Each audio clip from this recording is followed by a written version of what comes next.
Derek, I'm glad you're here today as well, because we have bookended these developments. I think literally the last time we spoke was when you said, we talked about, I said, what do you do with Alibaba now that the government has completely put its boot on their neck and shows, and you said it's like a utility. It's not going to go away, but the upside is capped.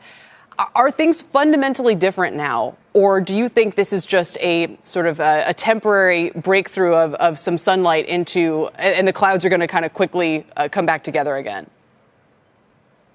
Yeah, much more the latter. Look, there wasn't a single mention of reform, pro-market reform, pro-property rights, pro-competition reform in any of these steps. People aren't reacting to them that way. They're reacting to them as asset price boosts.